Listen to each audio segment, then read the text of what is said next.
عظیم سائنسدان ابو محمد عبداللہ ابن البطار نباتات کے ماہر تھے۔ ان کے باپ کا نام احمد ضیاء الدین تھا، یعنی مویشیوں کے علاج کے ماہر تھے۔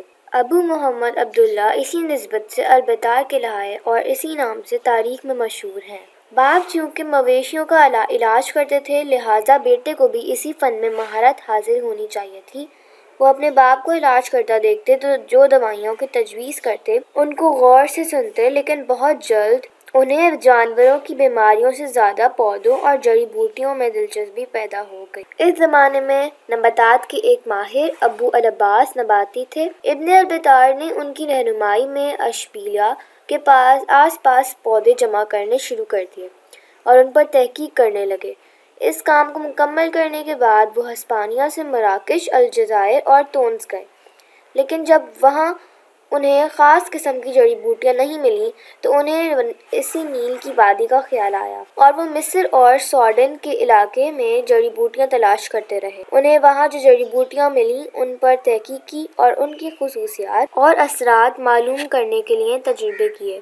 مسلمان سائنسدانوں کی خصوصیت یہ تھی کہ وہ صرف علم اور مشاہدے کو کافی نہیں سمجھتے تھے، اس کے ساتھ ساتھ وہ تجربے کو خاص اہمیت دیتے تھے اور جو چیز تجربے سے ثابت نہ ہوتی اس کو رد کر دیتے تھے۔ ابن البطار کو بھی جو نئی بوٹی اور پودا ملتا وہ اس پر تجربہ کرتے اور اس کے خواص معلوم کرتے۔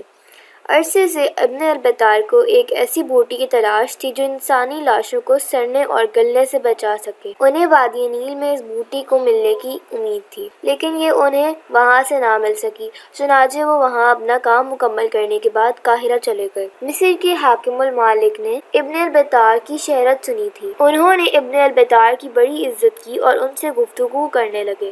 اس کے بعد وہ ان سے اتنا متاثر ہوئے کہ وہ اپنے دربار میں ان کو ایک بڑا عہدہ پیش کیا، لیکن ابن البطار نے قبول نہ کیا۔ انہیں نباتات کے علم اور تحقیق سے زیادہ دلچسپی تھی، چنانچہ قاہرہ میں کچھ عرصے ٹھہرنے کے بعد انہوں نے ایشیائے کوچک کا رخ کیا۔ وہ صحرائے سینا سے ہوتے ہوئے لبنان پہنچے۔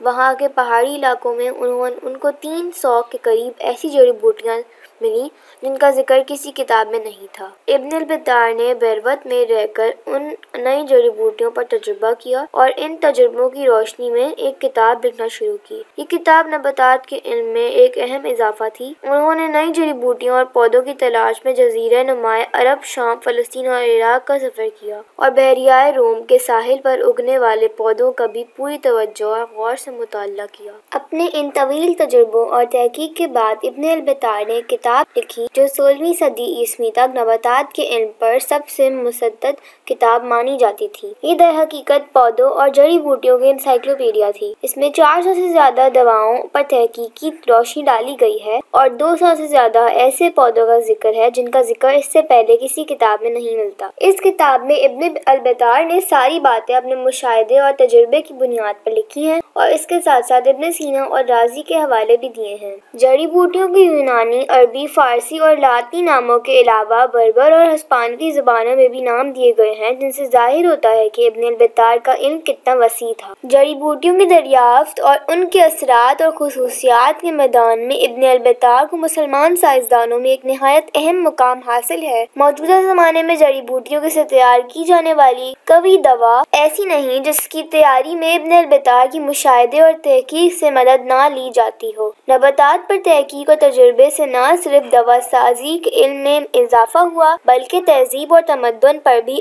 ان کے اچھے اثرات ہوئے۔ عطر پہلے بھی بنایا جاتا تھا، لیکن نئی جڑی بوٹیوں اور خوشبودار پودوں کی دریافت سے نئے عطر تیار ہونے لگے۔ حقیقت یہ ہے کہ ابن البطار دنیا اسلام کے عظیم ماہر نباتات تھے۔ ان کی کتابوں سے جو ان کے مشاہدے اور تجربے کا نچوڑ ہے، نباتات کے علم کی ترقی اور راستوں کو کھول دیا ہے۔ مسلسل سفر، تحقیق اور تجربے کی مشقت نے ابن البطار کی صحت کو بہت متاثر کیا تھا، لیکن اس کے باوجود وہ اپنے کام میں لگے رہے اور نباتات کے علم کی ترقی میں مصروف رہے۔ ان کی زندگی کے آخری زمانے دمشق میں گزرے، جہاں وہ ایک طبیب کی حیثیت سے بھی خدمت خلق کرتے تھے۔ 1348 میں مسلمانوں کے یہ عظیم سائنسدان اس دنیا سے رخصت ہو گئے۔